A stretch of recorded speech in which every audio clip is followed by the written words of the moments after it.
Потерпи, Азизмо, потерпи. Не смогу. Сейчас.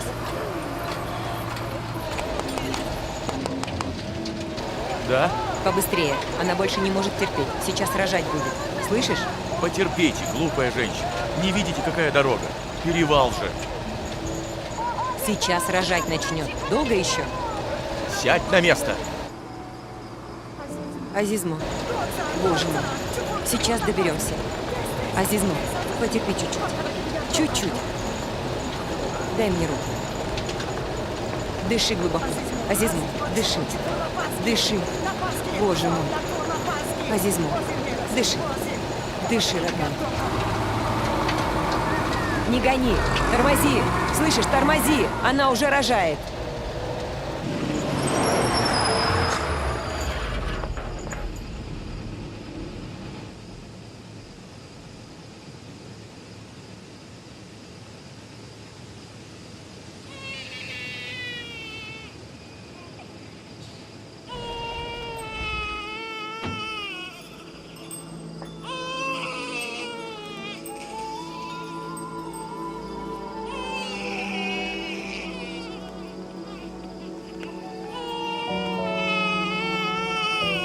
Ну вот, дядюшка.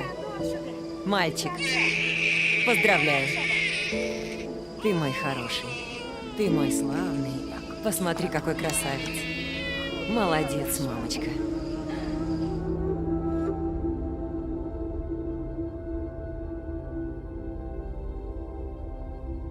История моего появления на свет не менее захватывающая, чем та, которую мне пришлось пережить не так давно. Кажется, что Бог начал испытывать меня на прочность с самого рождения. Я родился 10-м ребенком в семье. Но радость от моего появления на свет вскоре омрачилась страшным горем, из-за которого мне пришлось повзрослеть гораздо раньше, чем моим ровесникам. Оглядываясь назад, я понимаю, что шансов добиться успеха у маленького мальчика из глухого горного аула в стране, которая познала голод и ужасы войны, было крайне мало. Но все мы слышали фразу: «То, что нас не убивает, делает нас сильнее». И все испытания, ниспосланные мне Богом, привели меня туда, где я нахожусь сейчас. Вот увидишь, ты не пожалеешь. Это сутки 24 часа времени. Человек в итоге становится Давай тем, быстрей. на Я что же сам потратил начинаю. свою жизнь. Добро пожаловать. Куда вы вкладываете свое время, это формирует ваш характер. А ваш характер влияет на ваши привычки. И это все в целом в итоге формирует Здравствуйте, вашу покажите ваш судьбу. пригласитель. Ваш Простите. характер – основа вашего успеха. Ваш характер – гарантия вашего будущего. Как вы думаете, почему большинство умных людей, обладателей многих дипломов, Проходите. в жизни не становятся успешными? Как вы думаете, кто успешный человек? И что для вас быть успешным? Кто мне скажет? Быть свободным. Кого не слушай. Больше зарплаты. Много зарабатывать. Быть финансово независимым. Быть счастливым, без денег. Заниматься любимым делом. Быть самостоятельным. Я знаю. Я могу ответить. Кто он такой? Быть успешным значит иметь финансовую свободу. Проще говоря, много зарабатывать. Чего несет? Быть образчиком для других. Мотивировать своих последователей личным примером. Ставить перед собой значимые цели и, что важно, достигать их. Неизбежно стремиться по карьерной лестнице и пользоваться безоговорочным авторитетом. Да. И, конечно, быть востребованным. Но ко всему вышесказанному существует одно «но». Маленькое, но очень значимое «но». При этом он не должен быть мошенником. И как это понимать? А кто мошенник? Давлатов Саид Мурод Раджабович, вы задержаны по обвинению в мошенничестве. Я требую... Я майор Минбаев, вот мое удостоверение. Вам следует пройти с нами для выяснения всех обстоятельств дела. На вас поступило заявление в совершении мошеннических действий. Пакуйте его. Раньше мы туда смотрели. Мое падение в бездну отчаяния было внезапным и ошеломляющим. Я в одночасье лишился всего. Результат многолетних трудов испарялся прямо на глазах. Словно влага на раскаленных камнях. Но страшнее всего для меня была утрата доверия. Нет ничего проще, чем утратить доверие. И немыслимо сложно его вновь завоевать. Это очередное испытание судьбы стало для меня настоящим экзаменом на звание порядочного человека.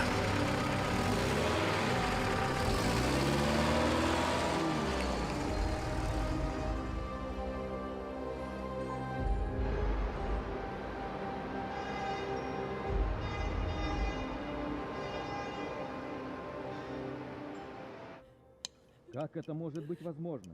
174 человека доверили ему свои средства в сомнительную авантюру, и ты этого не заметил? Он подкупил администратора и бухгалтера. Хорошо еще, что бухгалтер призналась во всем.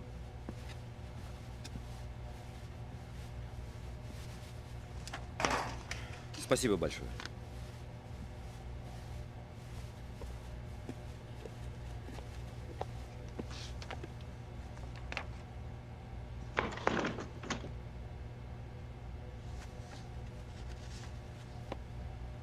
А ты где был, а? Меня в Бишкеке не было все это время. Я же им доверял. Саид, что значит доверял? Ты говоришь как ребенок. Это же бизнес. Ербол, я откуда знал, что он их подкупает? Я же с ними давно работаю. Так, у нас нет времени причитать. Надо решать проблему. Сумма ущерба? Тебе ее озвучили? 1 846 000. Долларов?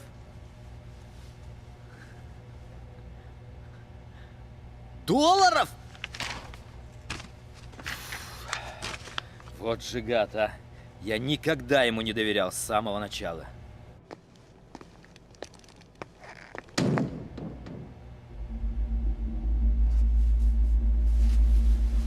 Извини, я открою.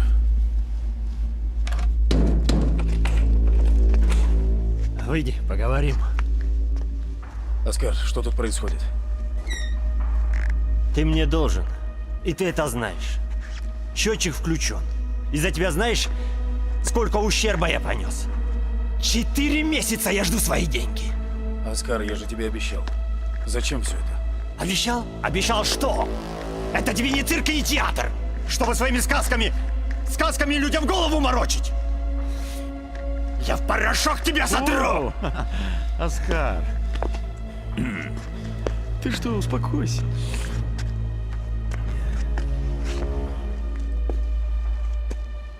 Значит, ты Саид. Да. Ты что, охренел? Слушай, Саид. Или вернешь деньги, или покойник. Понял? Ты понял? Да что вы себе позволяете? Что вы делаете? Так, что такое? Ты кто такой? Что надо? Что пришел? Иди отсюда.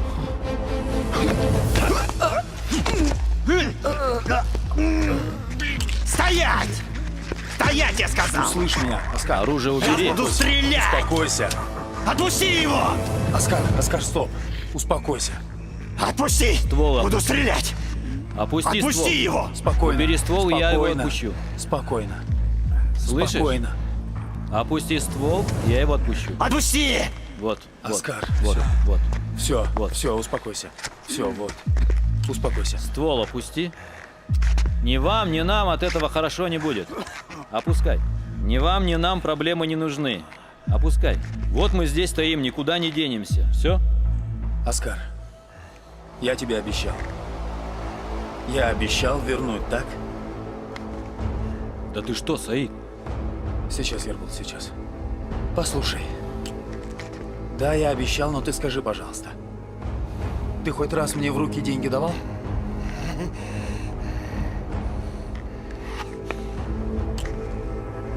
Это мои деньги!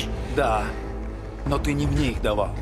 Ты давал другим, чтобы зарабатывать. А я возвращаю то, что не брал. Саид, да ты с ума сошел. Что ты говоришь? Сейчас, Ербол. Ты понимаешь? Я хоть раз к тебе домой пришел, в долг попросил? Нет. И ты это знаешь. В течение месяца я тебе верну. Это всего лишь деньги. Хорошо? Что ты говоришь, Саид? Я тебе месяц срок даю! Месяц! Да, хорошо. Один Хорошо, месяц! Хорошо. Хорошо, месяц. Месяц! Да, хорошо. Все, парни, идите. Один Всё? месяц! Оскар, уходим. Все. Это что было, Саид?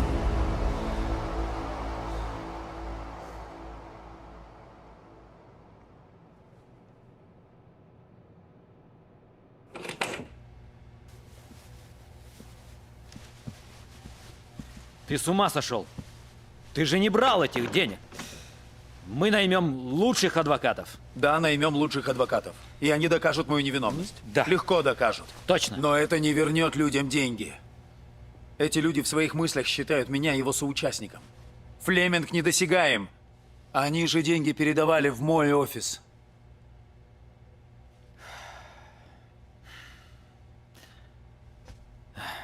Послушай, это Флеминг их всех обманул. Но почему ты должен расплачиваться за него, а? Послушай, это огромная сумма. Даже если ты продашь все свое имущество, ты все равно не наберешь таких денег. Я это понимаю. Я это понимаю точно так же, как понимаю, что существуют человеческие ценности, которые никакими деньгами потом не купишь. У меня был выбор. Возвращать долги за другого или нет. Ведь я их не брал. Ни копейки. Я имею право отказаться от них. Но что потом? Что дальше? Что важнее, деньги или мои человеческие ценности? Как я буду потом с этим жить? Деньги зарабатывать я смогу. Это всего лишь деньги. Если не помогу вернуть этим людям деньги, я себя не смогу простить.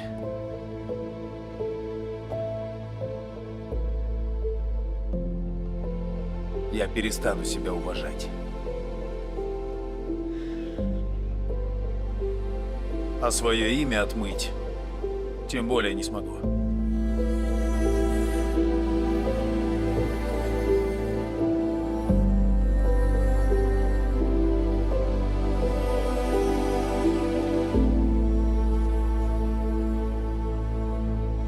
The space of a human being is first and foremost psychological.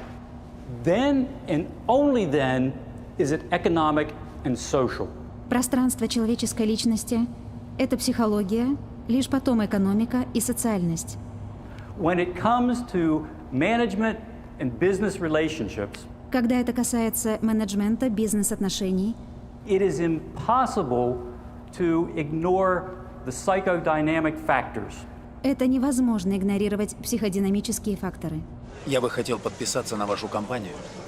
Mr. Said Murad would like to join your company. А еще хотел бы пройти вашу обучающую программу. To take your training course.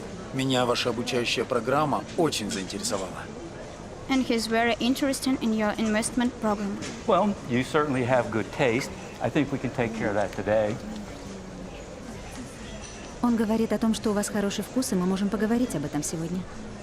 Я как раз за этим прилетел, чтобы в будущем пригласить вас в Казахстан, Киргизстан, Узбекистан, Таджикистан, чтобы вместе работать. That's why he came here today, and he would like to invite you in the future to Kazakhstan, Kyrgyzstan, Uzbekistan, and Tajikistan. Work together. What do you think about? I think we can do that. Неплохая идея. Мы можем обсудить это. Спасибо. If you want to be successful in earning money, Если вы хотите быть успешными и зарабатывать деньги, then you need to reprogram your thoughts to those of a millionaire. то вам нужно менять мышление на мышление миллионера. Invest in a business. Инвестируйте в бизнес. Invest in a partnership. Инвестируйте в партнерские отношения. Invest together with people who have ability and skills. Инвестируйте вместе с людьми, у которых есть навыки и возможности. Invest together with people who will give a personal guarantee. Инвестируйте вместе с людьми, которые дают персональную гарантию. Invest with me. Инвестируйте с ним. I'm a millionaire. Я миллионер. Invest with me and make money. Инвестируйте с ним и зарабатывайте деньги. We have projects, У нас есть проекты. hotel, Отели, real estate and construction, строительство недвижимости, nightclubs, ночные клубы, restaurant, рестораны и And тому more. подобное. all of these are in Ukraine now. Все это сейчас в Украине. And they'll be coming to Kyrgyzstan, Kazakhstan, and Russia in the near future. И в ближайшем будущем это будет в Казахстане, в Кыргызстане и в России. Who wants to be my partner? Кто хочет быть его партнером? Who wants to be a millionaire? Я!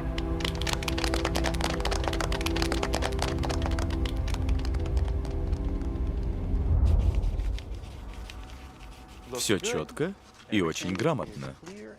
Впрочем,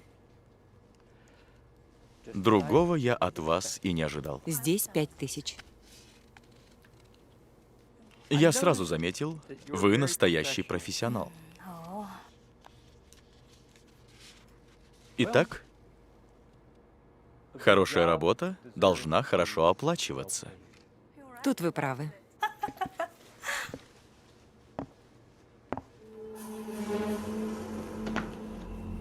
Так лучше. В отличие от всех остальных, у вас появился реальный шанс заработать большие деньги. Вопрос в том, готовы ли вы его использовать.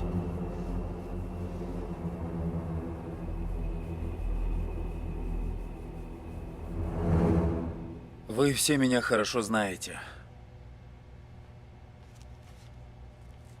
Здесь 174 фамилии. Эти люди потеряли деньги. Я намереваюсь исправить ситуацию. Я хотел взять деньги в кредит и со всеми этими людьми сразу рассчитаться. Но мне его не дают без залога. А для залога у меня уже ничего не осталось. Все то, что можно было продать и отдать, я уже продал и отдал. Какой-то замкнутый круг получается. Я сегодня собрал вас, чтобы попросить еще раз довериться мне, если сможете. Завтра в полдень у меня встреча с представителями банка. Мне надо хоть что-нибудь им предложить в залог. Если вы все еще мне доверяете, помогите, пожалуйста. В любом случае, я благодарен вам. Если сможете и решитесь, завтра утром я буду ждать вас. Спасибо.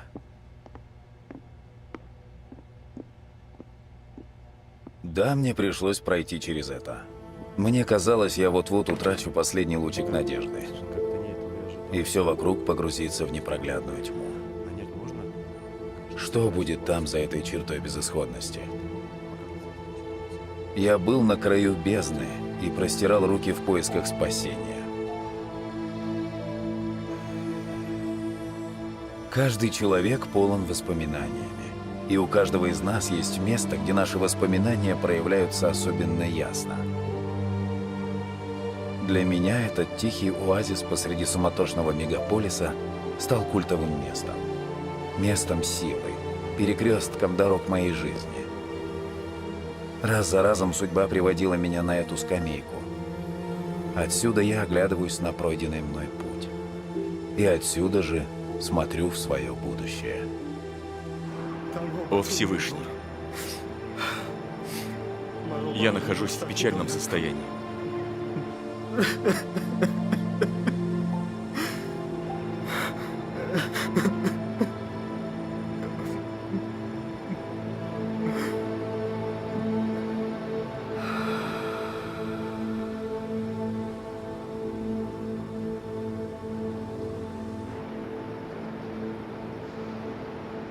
Сдал.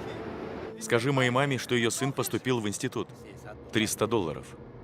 Сделают вас студентом. Не отговаривайте меня.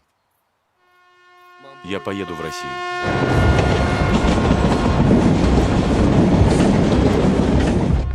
Здравствуйте. Документики предъявите. Нет работы, иди отсюда! Работа нужна. Всем надо работа. Нету вакансий, нету.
Господи, опять. Ну что такое, как не люди, как в хлеву живут.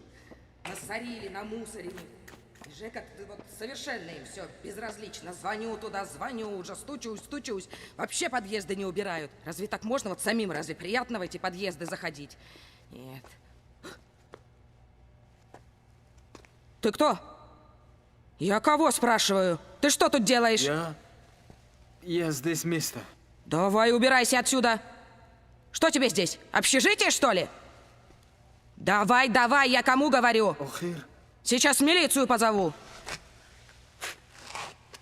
Хорошо. Устроили тут ночлежку.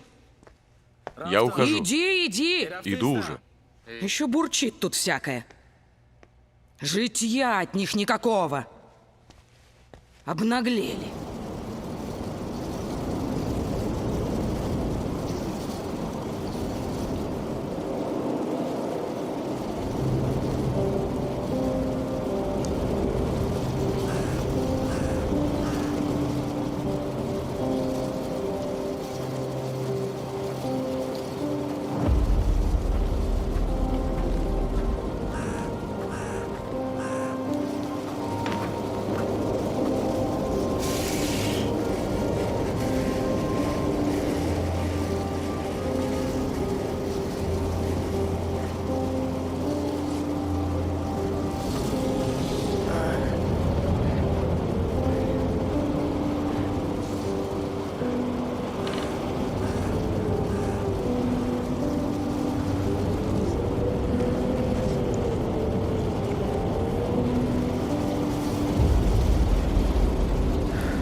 Доброе утро. Здравствуй, дорогой.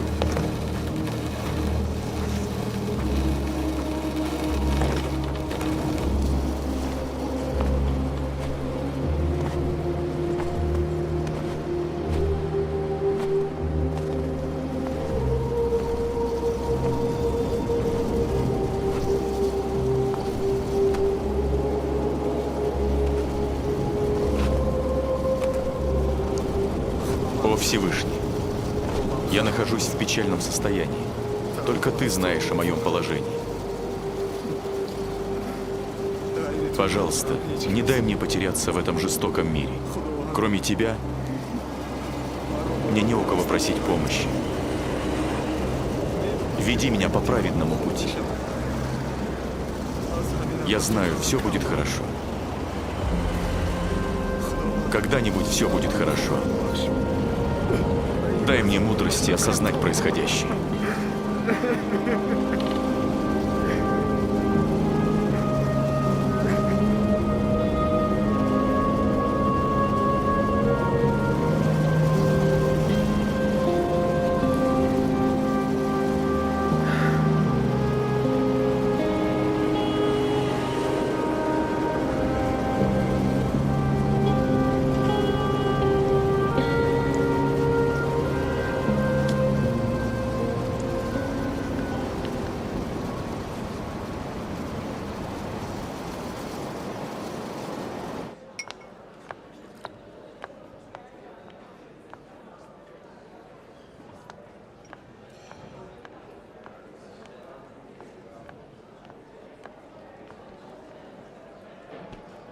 Ваша сдача. Спасибо. На здоровье.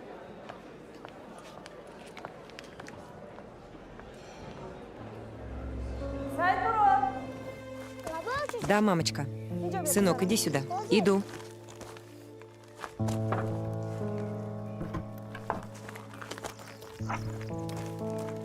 Что у вас? Вот, посмотри, Саидмурод. Видишь, доска отвалилась. Ее нужно прибить на место. На. Но я же не умею. Не беда. Я научу. Ты должен все уметь, сынок. Смотри. В эту руку берешь гвоздь, а в эту молоток. Ты должен попасть вот этим местом молотка прямо по шляпке гвоздя. Понял? Посмотри. Видел? Теперь твоя очередь, сынок. Попробуй.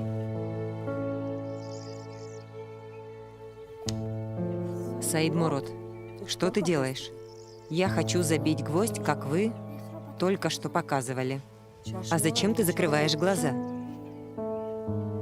Я боюсь попасть молотком по руке. Положи сюда руку и закрой глаза.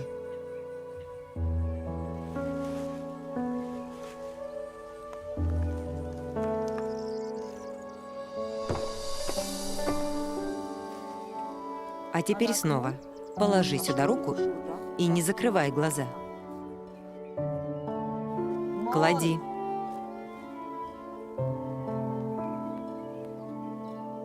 Саидмурод, видишь это? Здесь острое.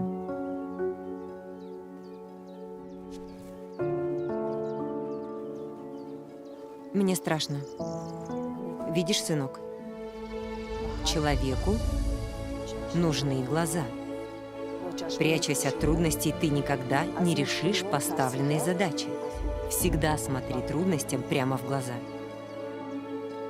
Ищи решение задачи, и ты его найдешь, но только с открытыми глазами.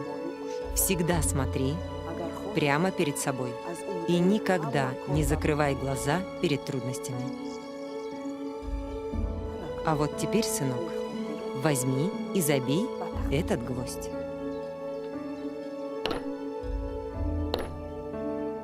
Молодец, сынок.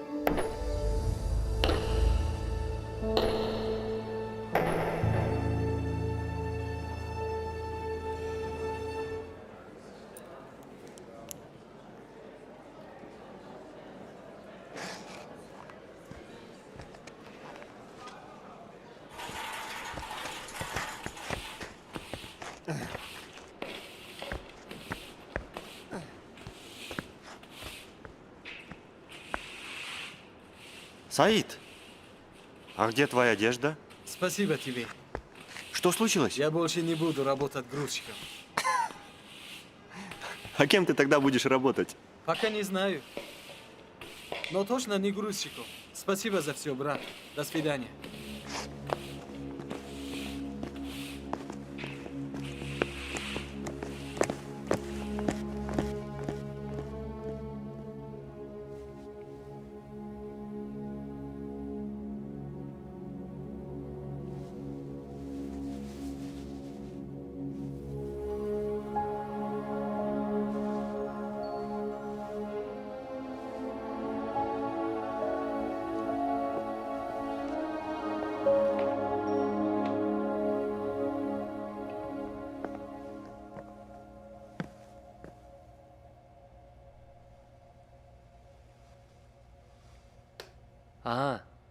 Здравствуйте, Саидмурод Раджабович. Здравствуй, Талгат. Я вот вчера всю ночь думал.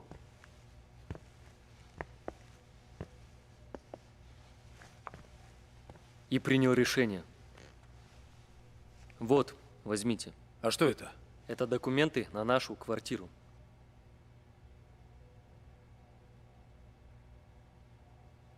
Возьмите, пожалуйста. Талгат, я Я никогда не забуду. Спасибо, дорогой. Не говорите так. Вы мне вернули смысл жизни. Спасибо еще раз. Я никогда не забуду этот день. Многие из тех, кто принес в мой офис свои документы, рискнули единственной ценностью, что имели. Казахи, русские, киргизы, украинцы, узбеки. Они стали моими братьями и сестрами. Их поддержка удесятерила мои силы и не давала опустить руки. Казалось, нужно лишь еще совсем немного прибавить усилий, и можно будет надеяться на лучшее. Но, к сожалению, зачастую в жизни все происходит совсем не так, как мы планируем. К сожалению, наш банк не может выдать вам кредит.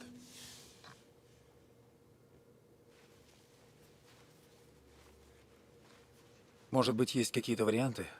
Нет никаких вариантов.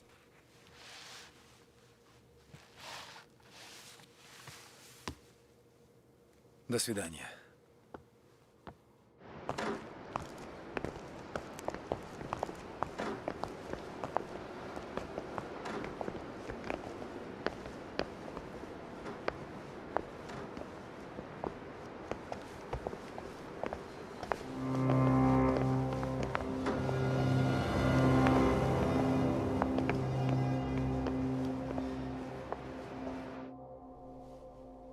Саидмурод Раджабович. Да. Кредитный комитет вынес свое решение. Отказ. Мне очень жаль. Почему отказ? К сожалению, ваши доходы не соответствуют нашим требованиям. Попробуйте другие банки. Пожалуйста.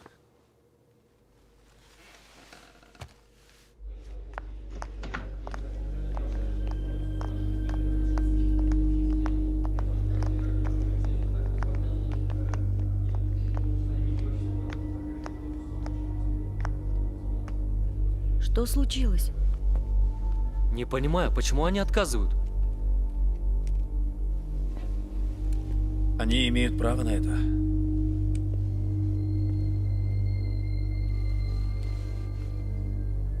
И что же мы теперь будем делать?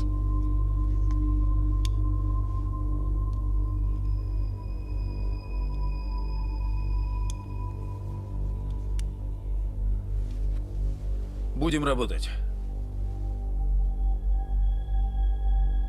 Нам нельзя отчаиваться. Нам нужен доход. Составим план на год и более. Айжана, составь новый график по тренингам. Может быть, даже к лучшему это. Время покажет.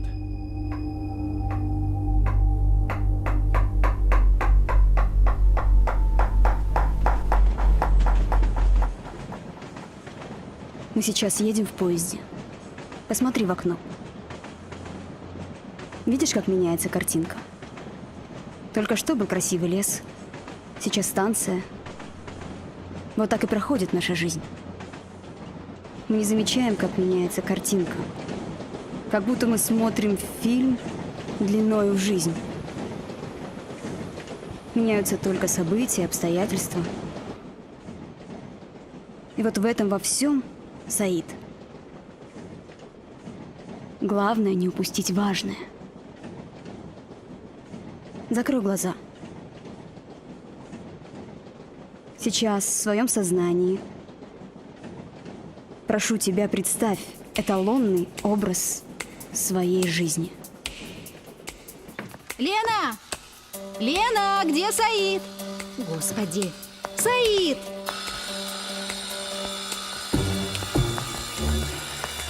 Таким смелым и самоуверенным становится тот, кто обретает убежденность. Так вот ты где, ученый муж. Я тебя обыскалась. Где у нас списки, что покупали вчера? А, вот. Вот здесь все написано. Угу, хорошо. Давай. Ты, значит, все читаешь у нас? Да, очень интересная книга. Зигмунд Фрейд.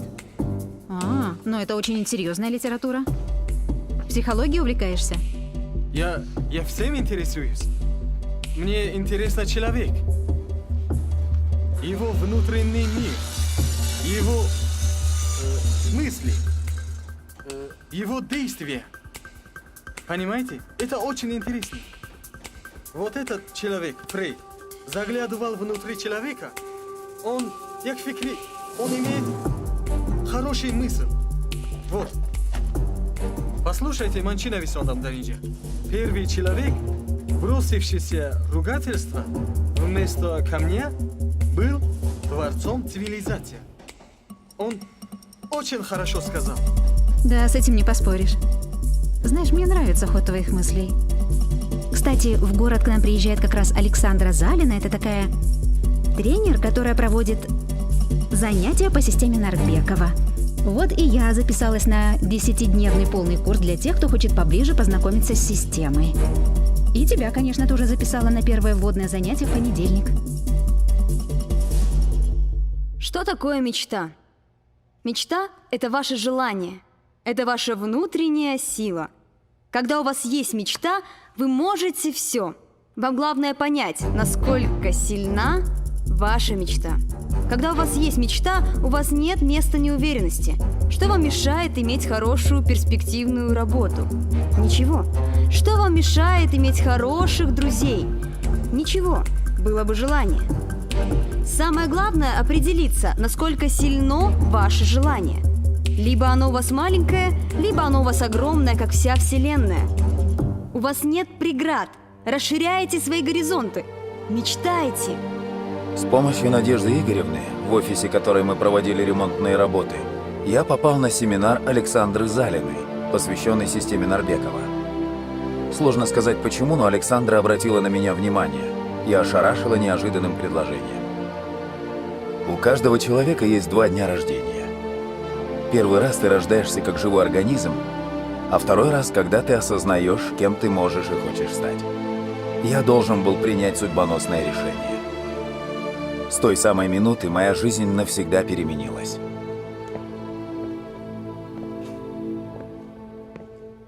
Нет, я не могу. У меня не получится, это невозможно. Если ты будешь продолжать вот так думать, у тебя никогда ничего не получится. Вообще никогда ничего не получится. Послушай, ты неуверенный. Ты неуверенный. У тебя никогда ничего не получится, если ты сам в это веришь. Хочешь так жить? Иди и крась свои стены.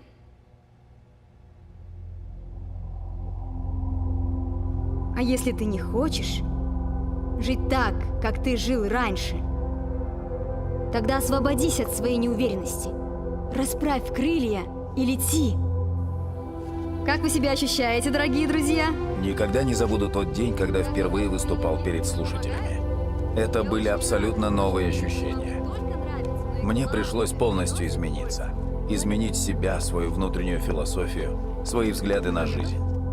Я целиком и без остатка отдался этому процессу. Вдумчиво и размеренно произнесешь выученный тобою текст, как вчера на репетиции. Вчера же не был зритель.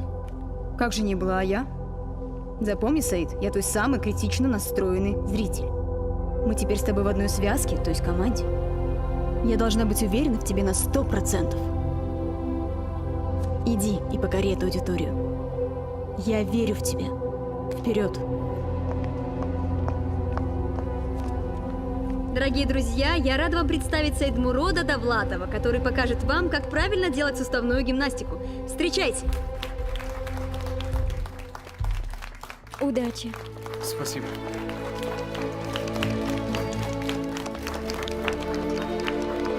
Здравствуйте. Здравствуйте. Здравствуйте. Дорогие друзья, сегодня мы с вами...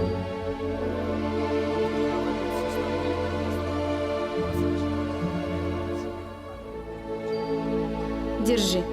Это твоя первая, честно заработанная зарплата.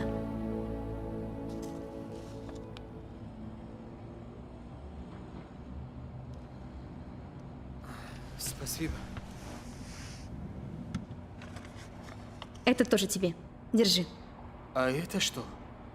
Официальное приглашение из Института Нарбекова. О, Теперь нас ждет поездка в Москву. что? Ты будешь обучаться по системе академика Нарбекова и параллельно учиться в МАГЭН. Поздравляю. Теперь вы студент МАГЭН. Спасибо. Вступайте в приемную комиссию, и я распоряжусь, чтобы оформили ваши бумаги. Мне с трудом верилось, что я стану студентом российского вуза. Прошу, наставник ждет вас. Но это чудо свершилось. И вот судьба меня привела к еще одной значимой встрече. Я благодарен Всевышнему за то, что он подарил мне встречу с великим наставником. Мирза Карим Санакулович Нарбеков оказал огромное влияние на мой дальнейший творческий путь.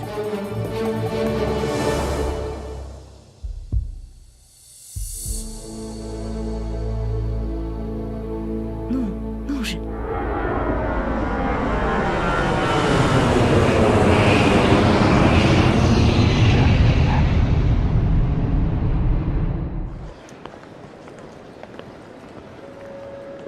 Александра!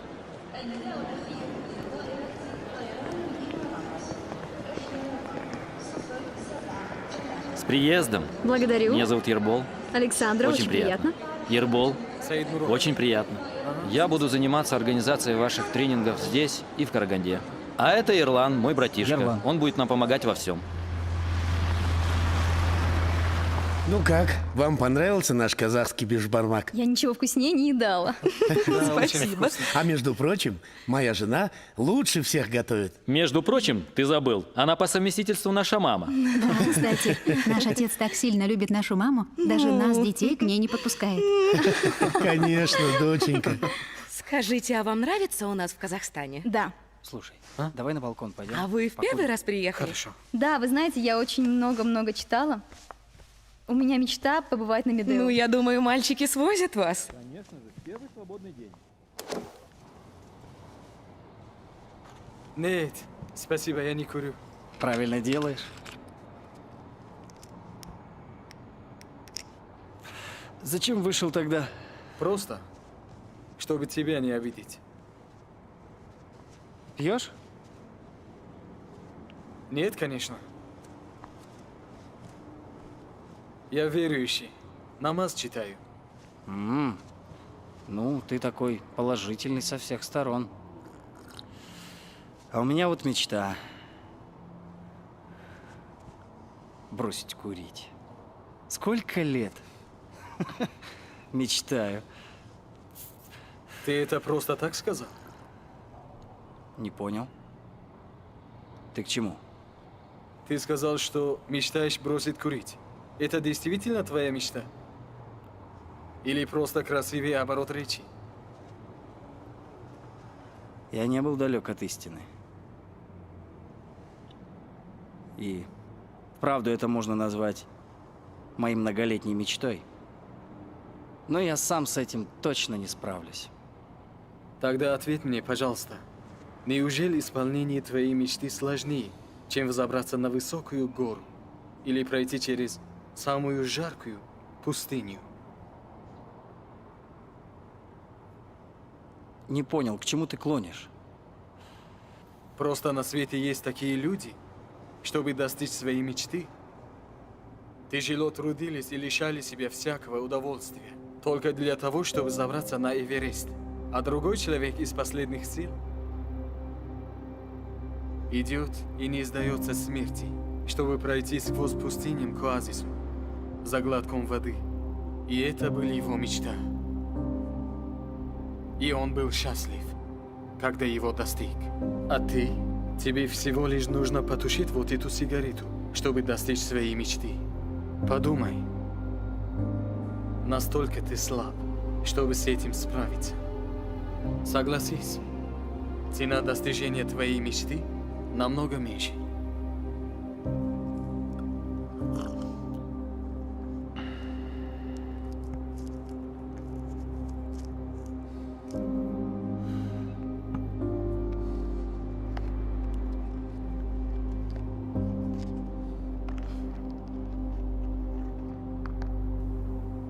Идем выпить чай.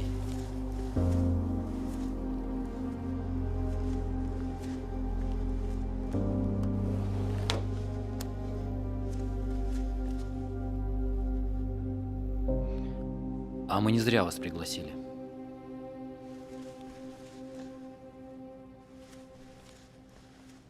Позвольте мне поблагодарить наших гостей Саидмурода и Александру и выразить надежду, что это не последний тренинг в нашем городе и в нашем регионе. Спасибо большое. Спасибо. Спасибо вам. И еще за одну встречу я благодарен Всевышнему. Ербол появился в моей жизни совершенно случайно, но стал самым близким другом на долгие годы. Именно Ербол был тем, кто помог мне понять и полюбить Казахстан, почувствовать себя частью этой земли. Именно здесь я начал давать индивидуальные тренинги и стал независимым тренером. Вместе с Ерболом мы вдоль и поперек исколесили благодатные земли Казахстана и Киргизстана.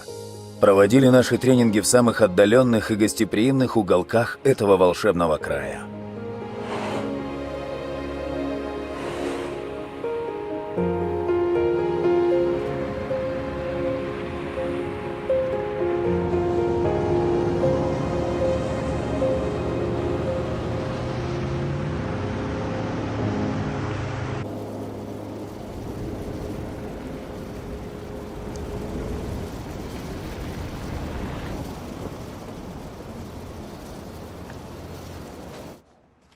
Ерлан, я оплачу, а ты здесь займись.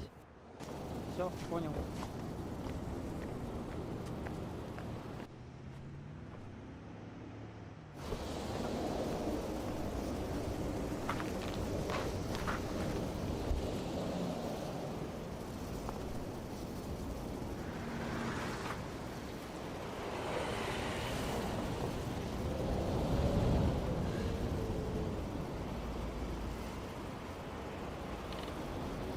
Саид, а у тебя есть мечта? Есть. Я мечтаю написать хорошую книгу. Нужные людям. И что ты делаешь для достижения своей мечты? Знаешь, все, что я делаю ради этой мечты. Но я прекрасно понимаю, что путь к этому займет у меня очень многие годы.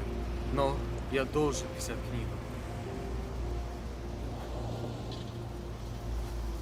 Этот огонок просто так не потушить.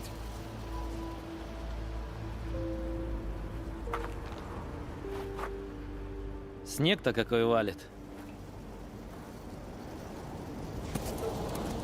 Ах ты!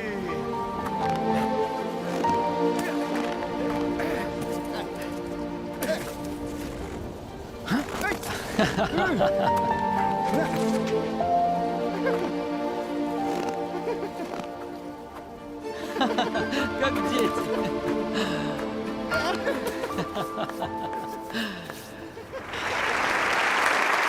Спасибо. Дорогие слушатели, сегодня кризис на рынке. Кризис на китайском языке пишется двумя иероглифами.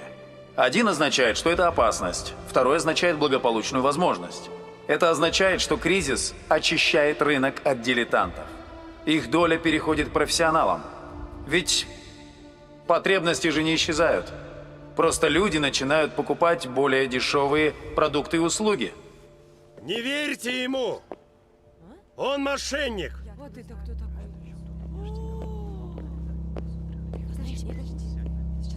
Не слушайте его! Он мне должен кучу денег! Саидмурод Давлатов, не убегай, пожалуйста. Вот повестка в суд. Все в порядке, не беспокойся.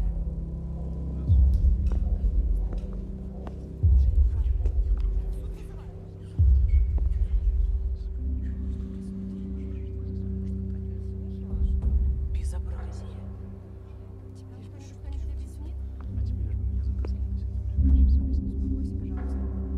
Что происходит?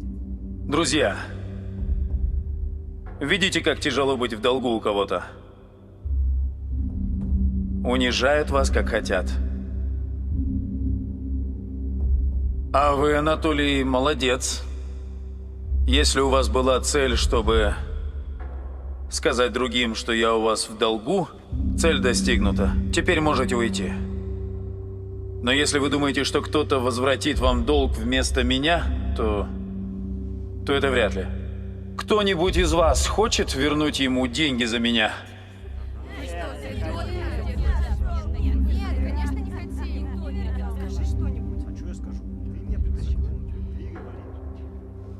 Видите? А я вам в присутствии всех этих людей обещаю, что непременно верну долг. Хотя вы в курсе, что я лично у вас ни копейки не брал. Но тем не менее не отказываюсь от обязательства, раз так сложилось. А вам нужно просто набраться терпения. А теперь дайте мне возможность работать и продолжить свои занятия. Мы вам все вернем. Он точно мошенник. Мы говорили с вами о кризисе.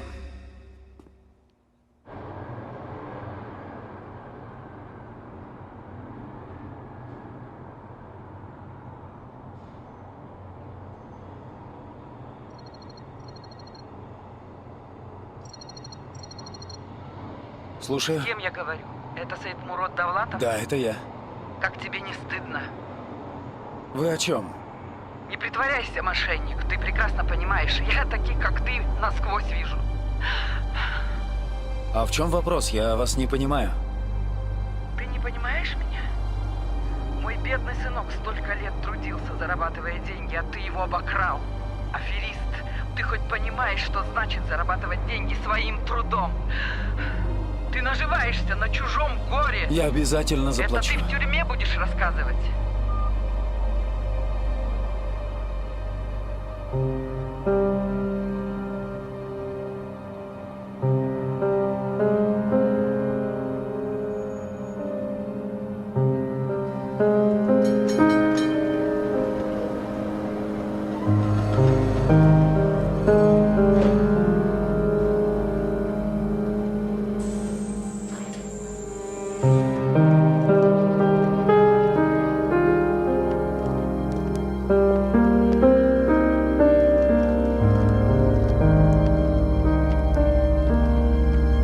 Давай, выгружай туда, это второй бак.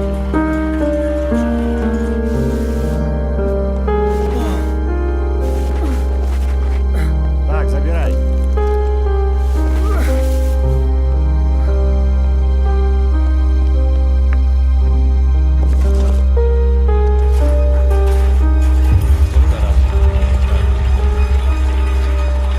Вот это вот здесь неправильно. Ты ничего сегодня не понял опять, я вчера тебе объяснял. Я клянусь, с мамой уволю тебя. Другого возьмет уже.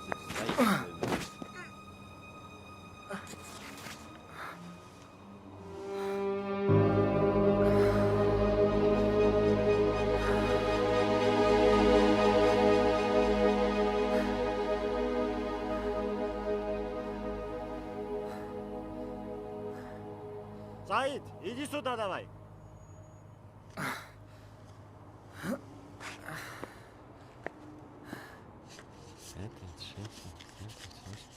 На.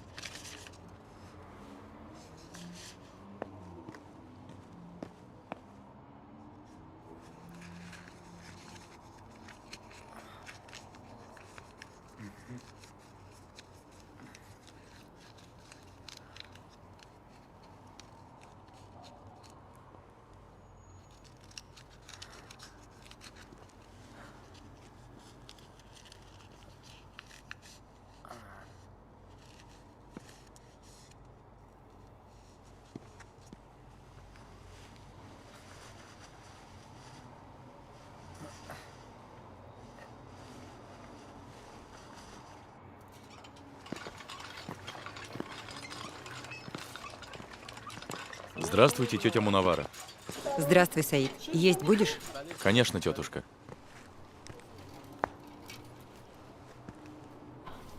Замечательно. Пусть ручки нашей тетушки никогда не болят. Спасибо, тетя Мунавара. А можно хлеба? Конечно.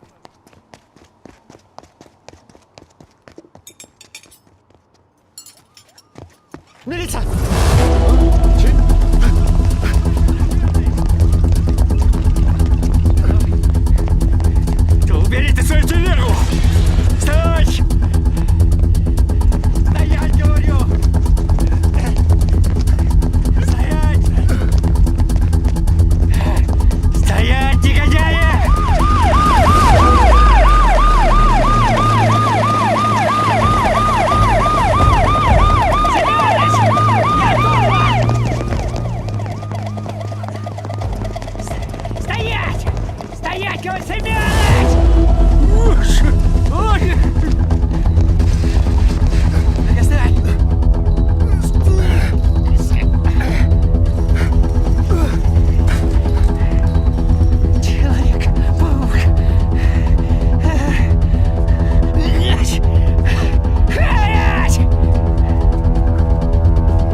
Все, добегался. Вставай. Вставай, вставай. Вставай, на того напоролся. На месте. Прямо.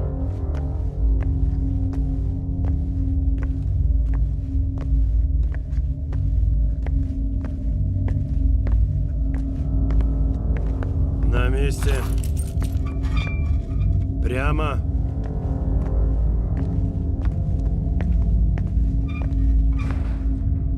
Вот, так, а это вот так. Пацаны, минуточку внимания. Ой, ах ты, зараза. Давай. Так, ну-ка иди сюда. Давай, говорю. Давай, теперь моя очередь. Ну-ка, давай. На. Так, ну что такое вообще? Вот так вот. Молодец, мужик. Давай, Сейчас, еще сыграем. Давай. Так, тихо, кино играем. Опа. Я готов. Байку разбирай. Ай, руку сломаешь, руку. Ай. Дай сюда. Что там?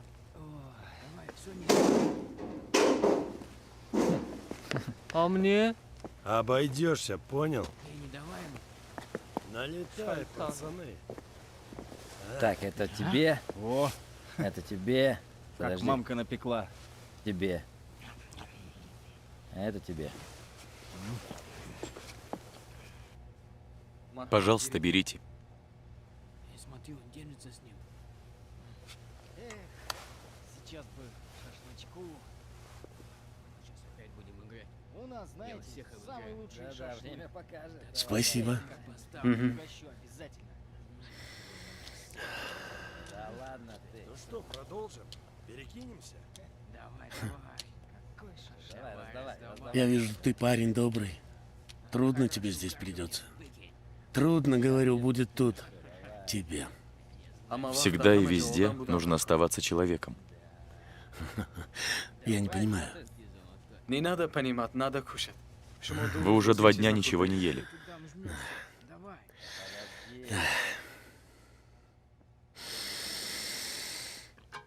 Ну, да блин, Давай сюда. На! Эй. Я говорю вам.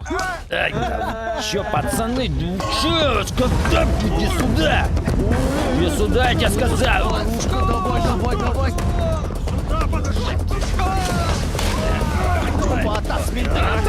Стоять! Ах ты! Я тебе сказал, прекрати! А ну расползлись по школам! По углам животные! Да, ты куда ты полезешь? А ну прекратить бесчинство! Чего? Так, кто тут у нас такой борзый? Что ты сказал? Беспредел, кончай, говорю. Макс, лучше не надо, потом объясню. Пойдем. Тишину поймали все. Как скажешь, начальник. Веселились.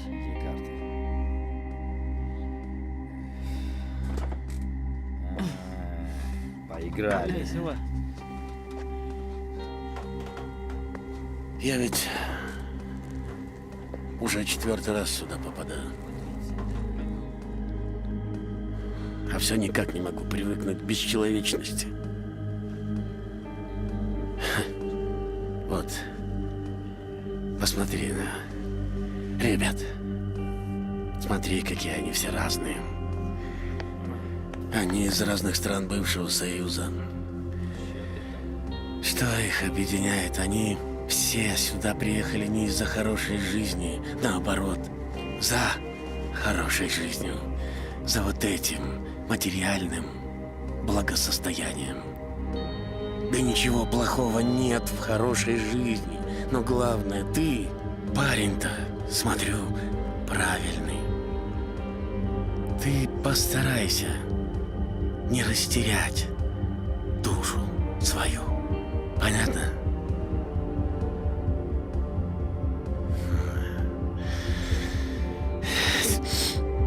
Ладно. Поймешь. Придет время, все сам поймешь. Главное, не потеряй душу. И помни, ничего не вернешь. Ладно. Посплю. Я...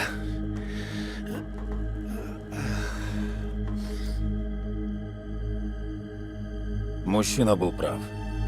Со временем я понял, что он хотел до меня донести. Это действительно сложно в материальном мире суметь сохранить духовное начало. Как не потерять себя в океане соблазнов?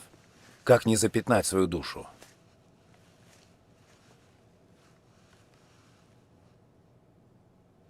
Ужин остыл. Поешьте хоть немного. Вы таким образом только вредите себе. Вы же как никто на свете знаете, что, прячась от проблемы, ее не решить. Попробуйте, пожалуйста.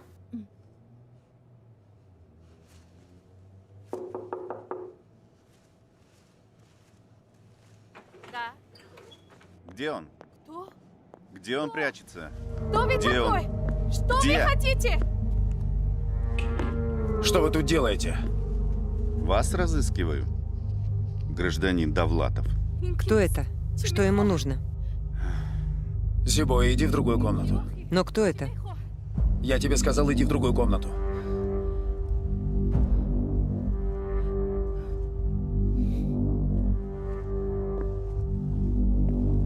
Почему трубку не поднимаем? Я тут день и ночь работаю, чтобы решить проблему.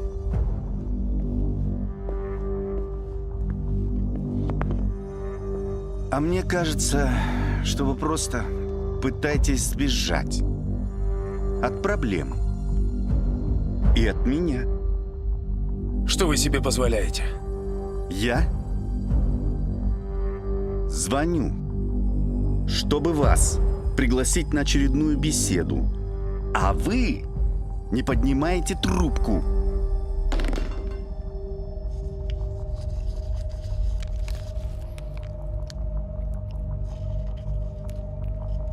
Тут люди беспокоятся, переживают. Как бы раньше времени вы нас не покинули.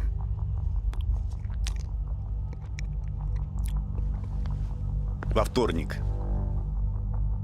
К 9 часам. Буду. И без опоздания. И отвечать на мои звонки – это в ваших интересах.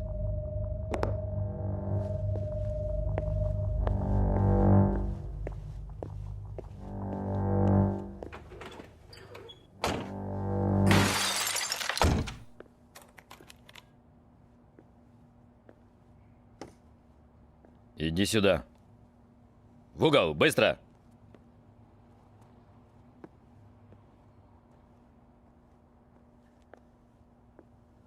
Раздевайся. Раздевайся. Оглох, что Не ли? надо, пожалуйста. Не делайте, пожалуйста. Ай! Ты не в родном Чуркистане! Не в гостях у мамы! Встань! Вставай! Вставай! Вставай, говорю, ублюдок! Раздевайся. Быстрей! Быстрей, говорю! Брюки снимай. Чё уставился? Снимай!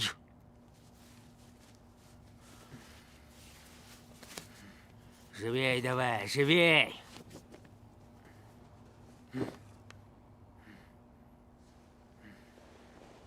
Так. Так, посмотрим, что здесь.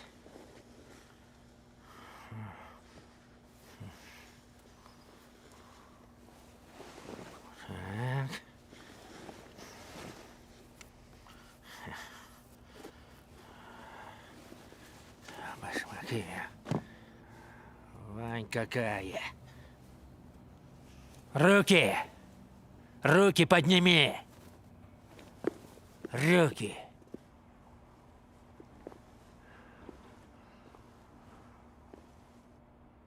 Руки!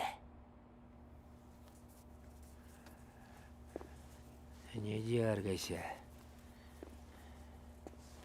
Спокойно стой.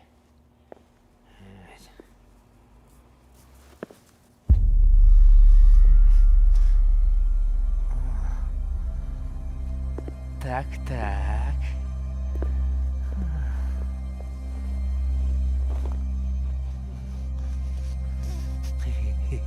Пахнет деньгами.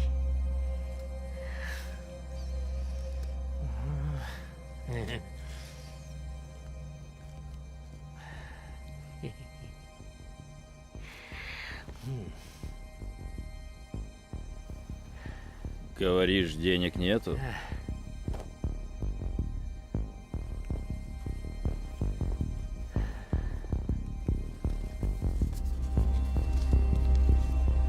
Так вот, гражданин Довлатов, согласно подписанному тобой протоколу, ты попал к нам без денег, значит, уйдешь отсюда тоже без денег.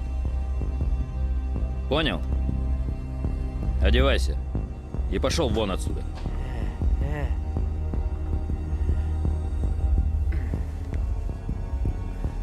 Опа. Эй, нет. Так не пойдет. Ты же пришел сюда без денег и не смог оплатить штраф. И поэтому побудешь пару недель в спецприемнике и подумаешь, как обманывать представителей законной власти, а? Чурка!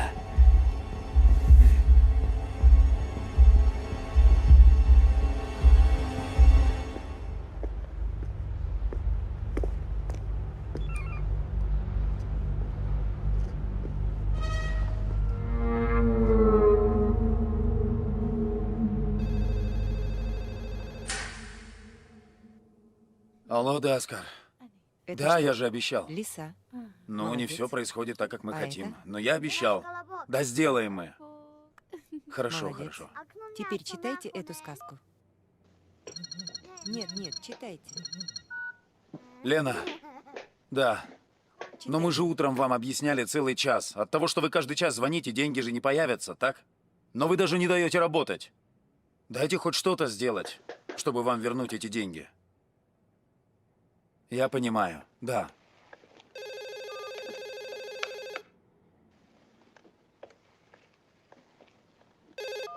Алло. Да. Да, я же сказал, что мы сейчас уже собираем потихонечку. По чуть-чуть, очень скоро. Я не знаю это когда, но в ближайшее время. Скоро начнем уже потихонечку отдавать. Всем отдадим скоро. Да, постепенно будем, все вернем. Я вам обещал, что все равно мы вернем.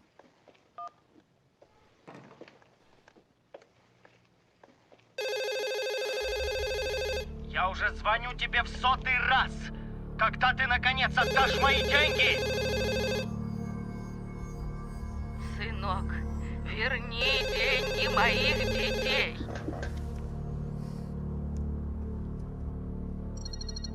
У тебя совесть есть? Ты хоть знаешь, как Почему ты нас обманывал? деньги? Сайдмурод, Ты хоть знаешь, верни как нам ты наши можешь деньги. дать нам эти деньги? Сколько еще ждать? Где мои деньги? Верните нам наши деньги. Я уже звоню тебе в 100-й раз. Поверили вам. Когда ты наконец Вы отдашь грязный мои воришка. деньги? Вы же обещали нам вернуть наши деньги. Верни нам наши деньги. Просто возмутительно. Я заставлю вернуть вам мои деньги. Как только таких землян У тебя совесть есть? Почему ты нас обманывал? Сайдмурод, верни мои деньги.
Да-да, давай поиграем. Пожалуйста, пойдем поиграем.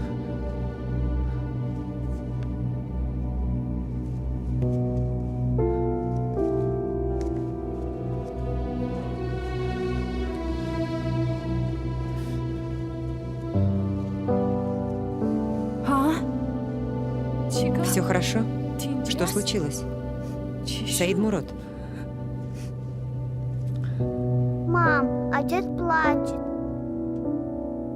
Что произошло? Не пугайся. Я в порядке. Мне надо в Таджикистан. Повидаюсь с мамой, мне это всегда помогало. Сходи, купи мне билет. У нас нет денег на билет. Я играть. Я пойду играть. Как это нет денег? Я же миллионер, понимаешь?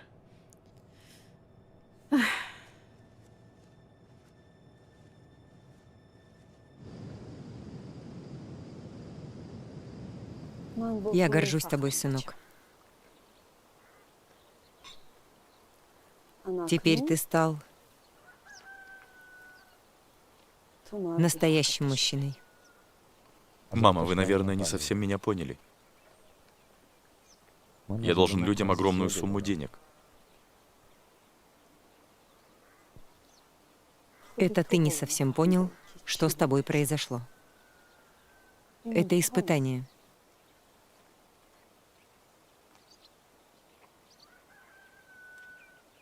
Не каждому в жизни такое выпадает. Раз Всевышний послал тебе подобное испытание, значит, именно ты и только ты способен с ним справиться. Задумывался ли ты над этим? Если ты смог задолжать такую сумму, то только ты сможешь ее заработать и вернуть людям. Это в твоих силах.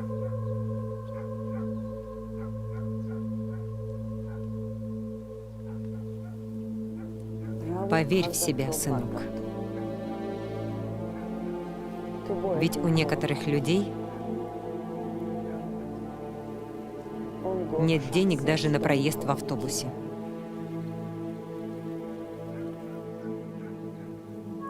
Прекрати жаловаться. Иди и верни людям долг. И ты станешь тем, кем ты можешь и должен стать.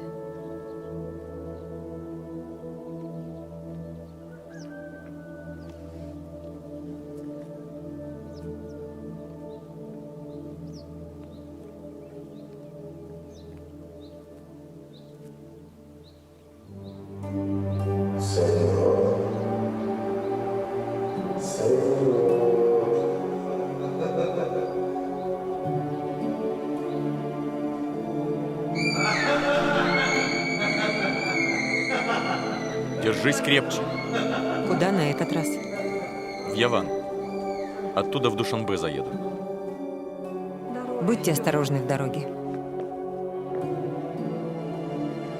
Не беспокойся. Все будет хорошо. Саид Мурод, иди сюда, папина душа. Ах ты мой сладкий. Ты мой лев.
В тот вечер я по-настоящему узнал свою мать. Я вдруг отчетливо осознал, как она смогла поднять нас 10. На протяжении всей моей жизни мама неуклонно и целенаправленно строила из меня настоящего мужчину. Направляла каждый мой шаг. И главное, вселяла в меня полную и абсолютную уверенность в своих силах. Моя мама. Эта хрупкая женщина всегда вдохновляла меня. И в тот вечер, после ее слов, я буквально всем своим естеством почувствовал, как наполнился уверенностью и вдохновением. Я буквально очистился от скверной отчаяния. Все вдруг стало простым и понятным. Мозг заработал как отлаженный механизм. И я четко и без помех увидел намеченную цель. Оставалось только до нее дойти.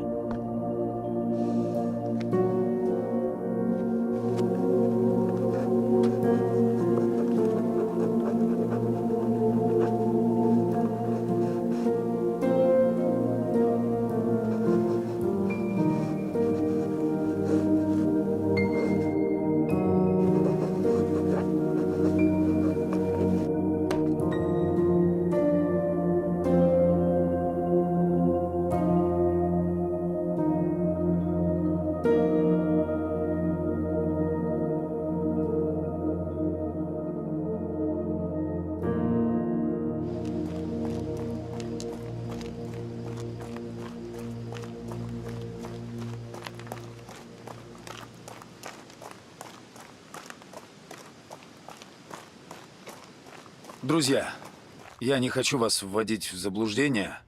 Мое положение на данный момент очень сложное. Я совершил ошибку, вы знаете. Но у меня есть план действий, как исправить эту ситуацию.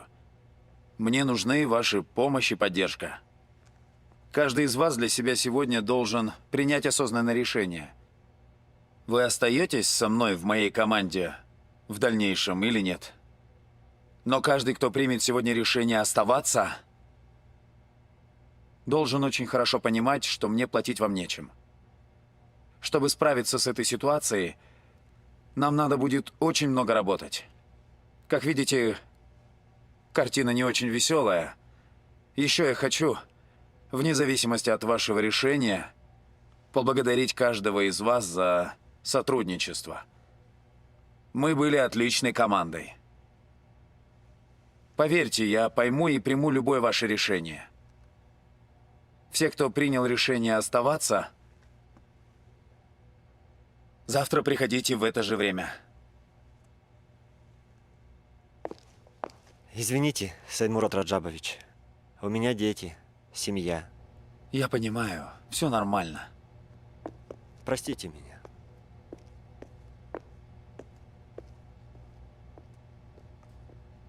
Извините. Спасибо за все.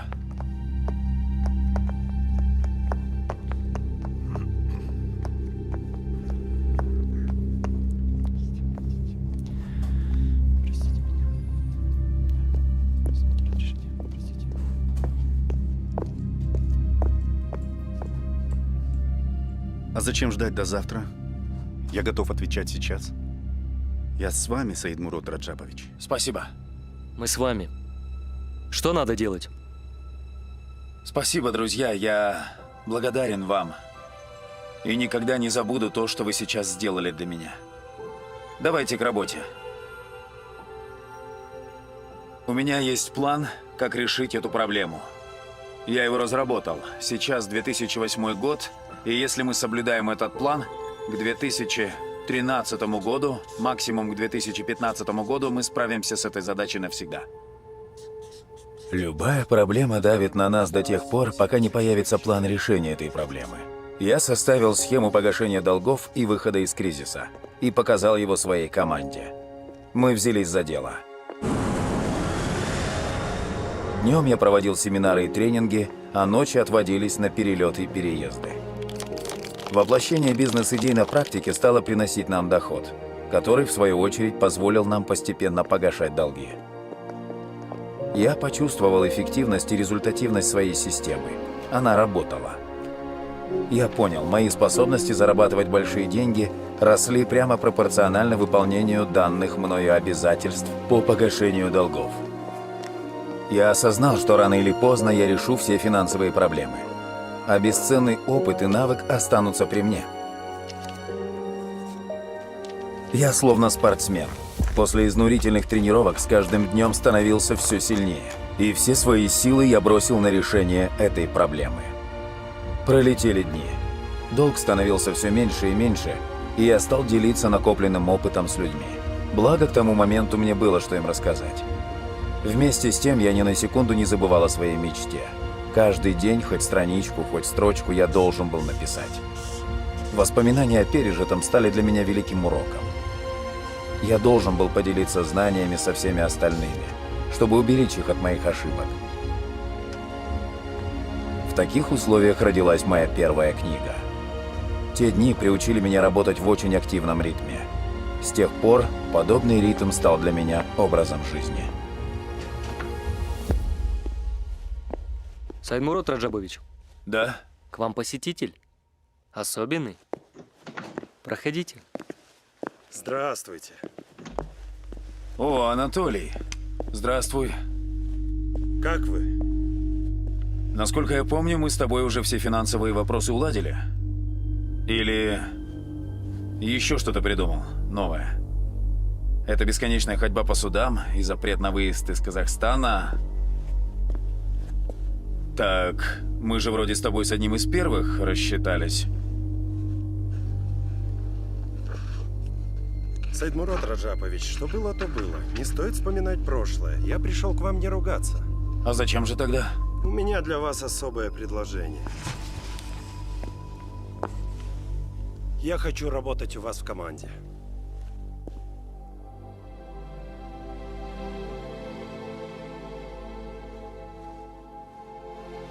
Это приятно, но это тебе не принесет финансовой выгоды. Я все еще не расплатился с людьми. Я понимаю, но это не главное. Мне понравилось, как вы вышли из этой ситуации. И я хочу быть в вашей команде и учиться у вас.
Замечательный человек.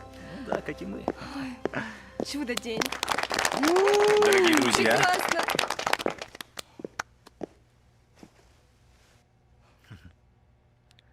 Я благодарен, что вы стояли со мной рядом до последнего.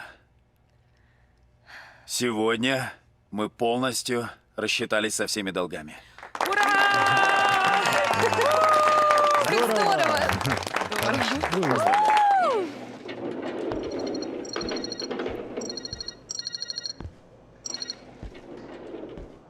Добрый день.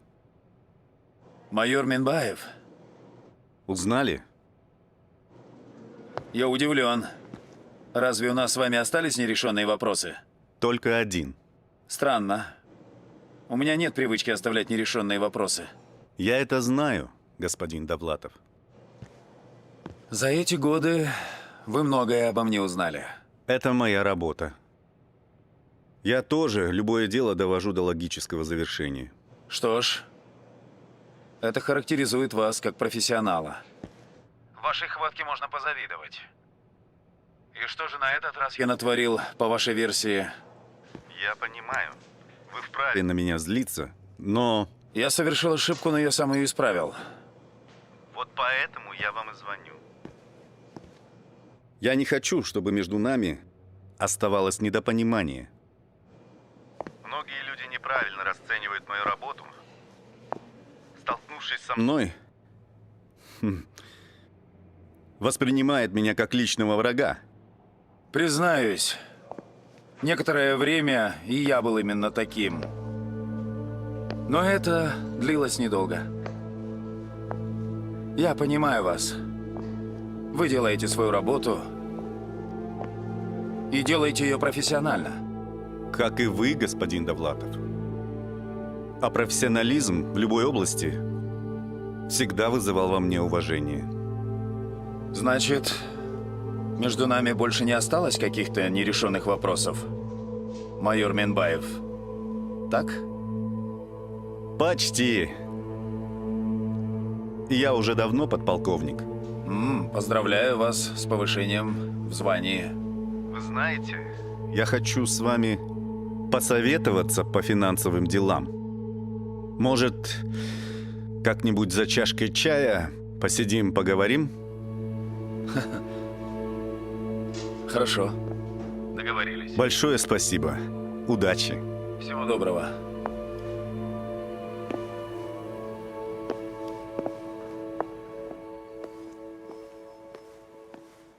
Саидмурод, ты молодчина. Из такой ситуации выпутался. Я даже не знаю, как бы я решил такую проблему, если бы был бы на твоем месте. Ты бы не попал в такую ситуацию. Ну, не скажи.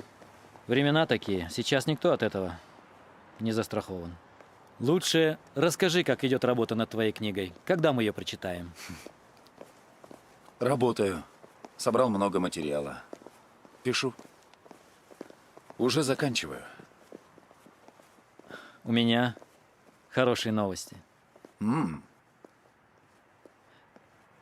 Представляешь, меня приглашают на госслужбу. Я надеюсь, смогу так больше пользу обществу принести. Что скажешь? Отлично. Если принял решение, буду рад помочь. Поздравляю. Ну, пока еще не с чем, но спасибо. Я приобрел землю в Бишкеке для строительства жилого дома. Строим вместе? Что скажешь? Ты со мной? Это даже не обсуждается.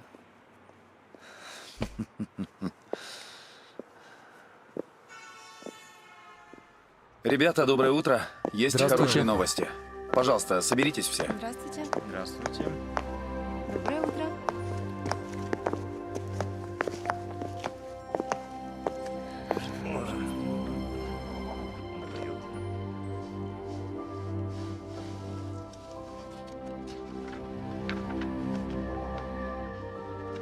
Дорогие друзья, наконец-то я закончил писать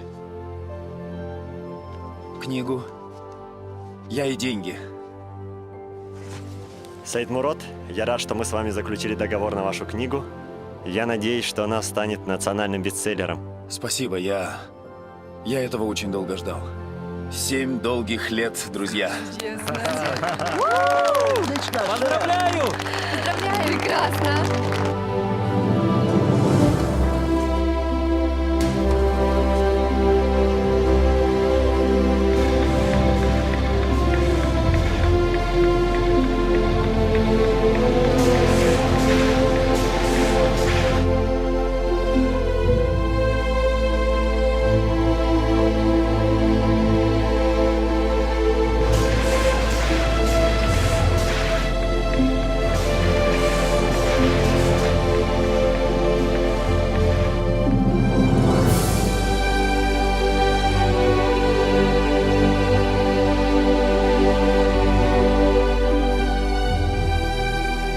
Сегодня в гостях Саидмурод Довлатов и его новая книга «Как стать миллионером на территории СНГ. 10 шагов к успешной жизни». И так мы объявляем начало презентации под ваши бурные аплодисменты.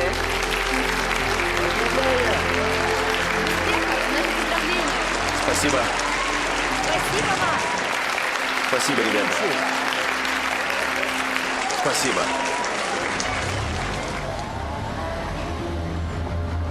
Уважаемые читатели, уважаемые слушатели, которые посещают наши семинары и тренинги, добро пожаловать на презентацию новой книги. Было время, когда мои мечты казались мне недостижимыми. Будущее было туманным и размытым. И вот маленький затравленный парень из горного кишлака, вопреки всему на свете, сумел стать хозяином своей судьбы. Как-то, сидя на этой скамейке, я понял, что жизнь для сильных людей. Ее надо заслужить. И каждого, кто теряет надежду, она уничтожает. Никто не мешает человеку стать тем, кем он мечтает. Найдите свой путь. Главное, не опускайте руки. Боритесь за себя, за свое счастье. Завоюйте его. Я всегда доверял людям. И всю свою жизнь бился за их доверие. Я понял, кто я есть сейчас – это результат ранее сделанных мной выборов. Судьба любого человека – результат ранее сделанных им выборов. И неважно, понимает он это или нет.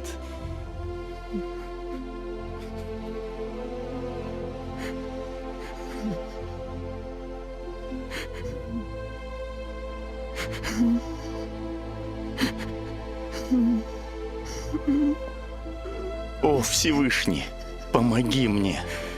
Только Ты знаешь и ведаешь о моем положении. Веди меня по праведному пути. Я знаю, все будет хорошо. Когда-нибудь все будет хорошо.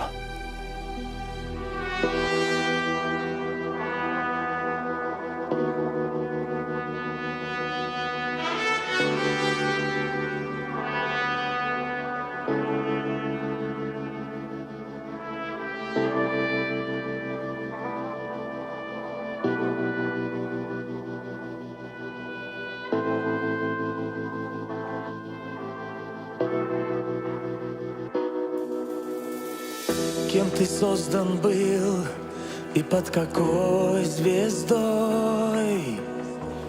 Незамеченной или благословенной миром? Нет здесь ничьей вины, сомнений тоже нет.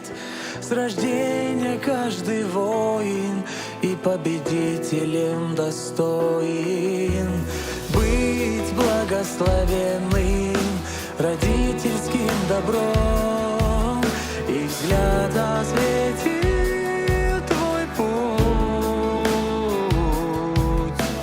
Отныне в твоем сердце есть вера и любовь, что сотворили чудо, в тебя поверить вновь.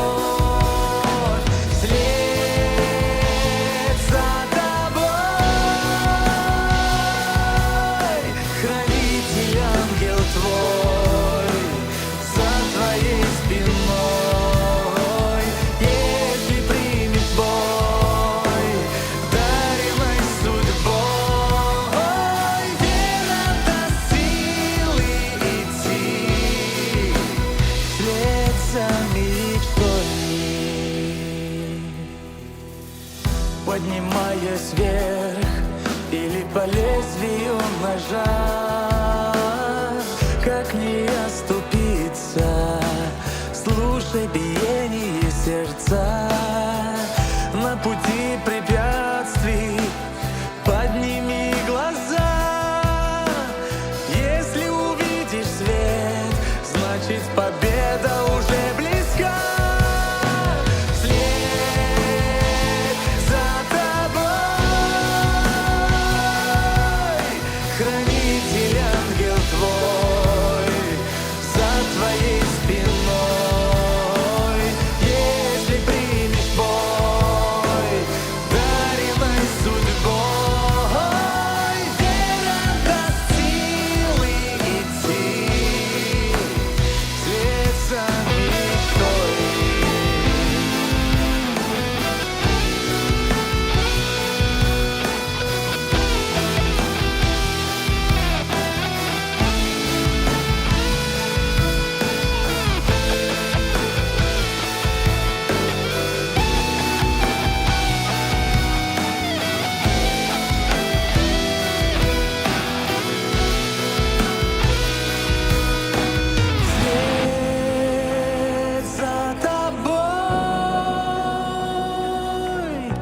хранитель, ангел твой за твоей спиной. Если примешь Бога